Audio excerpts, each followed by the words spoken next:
Villagers, thank you for your love and support. I appreciate you all. More evidence are emerging after the attack that happened in Mali on April 25, 2026. Before this attack happened, Russian intelligence already warned us that there's going to be something of that sort. In no time, we saw the attack that happened in Burkina Faso, where they were trying to take out all the savior, the protector, Captain Ibrahim Traore. After that, they went to Mali, and Mali was brutal. We saw the coordinated attacks. Some would say if Russia knew this, why didn't Russia protect it or stop the attack? Hadn't been Russia, I don't think that what we are seeing today would have been the result that we would have been celebrated. There is a Russian journalist that has brought out more evidence after the French journalists and their editors brought their own. He went ahead to tell us the missiles and all the things that they use and why the international body is so silent about what is happening in Mali, yet are quick in pointing fingers at Russia for all the things that they are doing, especially the attack that happened on Saturday. We saw how the media is covering this thing, making it look as if the king of the world, Putin, has done something wrong. But the same thing is happening in Mali, and we are not seeing these people pushing the things that are happening in Africa. The same thing was what the representative of the Alliance of Sahel States sent to the UN, asking them questions why they are very vocal when it comes to other issues, but when it comes to us, they keep quiet and treating us as if we are junior version of anything.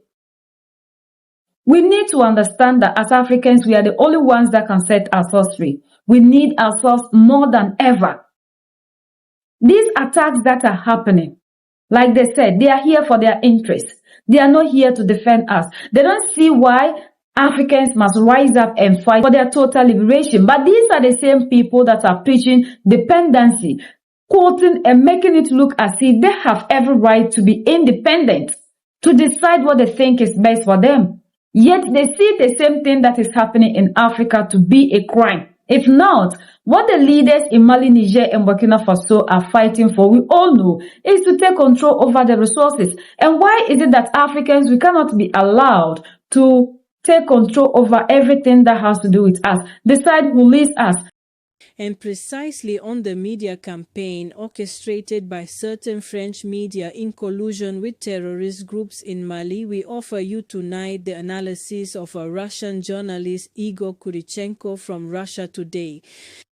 For him, there is no mystery. Ukrainian and European mercenaries participated in the terrorist attacks against Mali on April 25th with Western systems like Stinger and Mistral missiles. He also questions the silence of the West and finally talks to us about the Russian perspective on the security situation.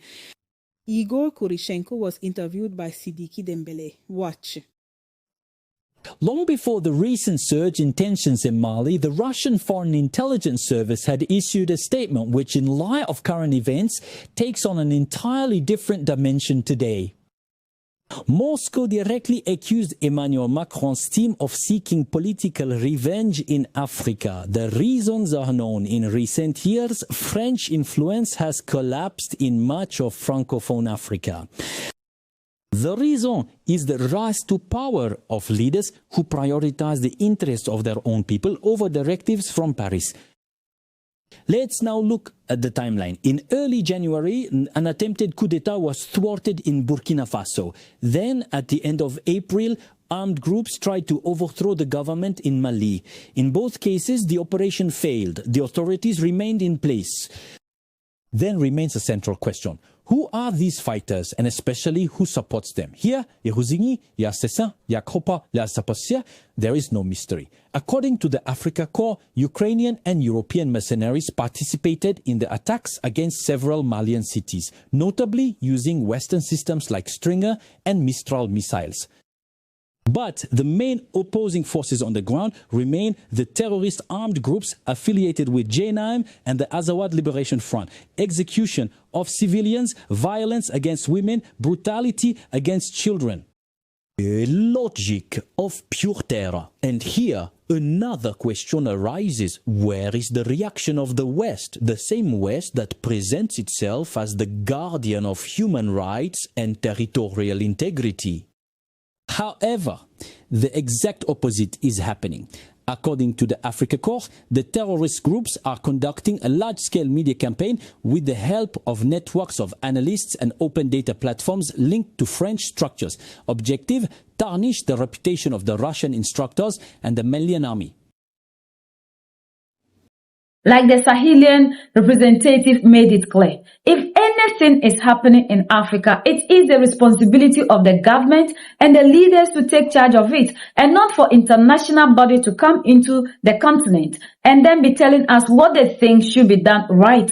So they should start to respect the decisions of Africa. What we are thinking is best and what we are doing thinking is best for us should be the responsibility of our leaders. And these people must also start to respect us. And this is a valid question that we are asking. Why is it that the same people preaching human rights, preaching democracy like Paul Kagame said, they come with human rights and democracy in one hand, while the other one is taking the resources. Yet, these people that are preaching equality for everybody, human rights, are not vocal when it comes to the things that they are doing in the Sahel.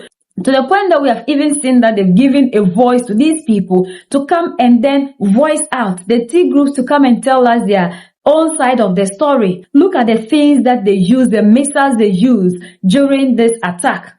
If Russia wasn't in our side, what happened in Mali would have been a disaster. What happened in Burkina Faso would have been a disaster. So those of us with the questions in our minds that why is it that Russia knew all these things all this while and Russia couldn't do anything? Russia did everything possible to stop it. That's why we are still having these leaders, Mali, Niger, and Burkina Faso in office. Hadn't been that, they would have been gone.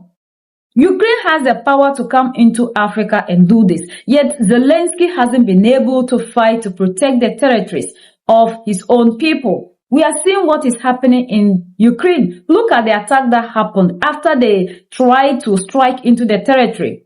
And according to reports, they strike one dormitory. After that dormitory strike, we had a response from Moscow, and it was so much that the whole world is making noise, to the point that Emmanuel Macron has even come out condemning what Russia has done. Yet we don't see the same voice very loud when it comes to what is happening in Mali, Niger, and Burkina Faso. When Macron even came to Nairobi, he even claimed that these things happened as a result of France not being present in Mali. If France was still there, these things wouldn't have happened. As if we haven't seen France being in Mali, Niger, and Burkina Faso for over 10 years without anything tangible. They were not able to stop these attacks. When he was even asked if these people will stop exploiting us, he went ahead to be blaming Russia, blaming cost of living on Russia. Things are high, this, that. As a result of Russia, he couldn't even answer the simple question that, no, we will stop exploiting Africa. And he's right, because he made it clear to us, whenever they are here for their interest. Their responsibility is not to come and change anything in Africa. So it is time for the African to see that we need ourselves. We need unity. We need ourselves more than any other person. So if we want to be dependent on people to come here and set us free, it will never come, because the same people that are preaching dependency for Africa are also fighting to be self-dependent, because they've realized that being dependent on somebody doesn't solve your problem. It makes you a slave forever. So you need yourself as an African. The unity is what we are looking for. What Nkrumah, Gaddafi, and co fought for should be what we'll be fighting. Freedom, unity, not in the one we are having in speech and in summits. The one that will manifest in reality, where we can have one leader, one army, one currency, one voice, not these smaller voices that we speak that is easily controlled by other people. We are the only ones that can set ourselves free. United we stand, divided we fall, and united we keep standing forever and ever. The greatest enemy of the African is mental slavery. So let's decolonize ourselves from mental slavery. Let's keep sharing to educate our brothers and sisters. Together we make Africa great for ourselves and the next generations that are going to come. So that's the latest around the world, in Europe, and in Russia.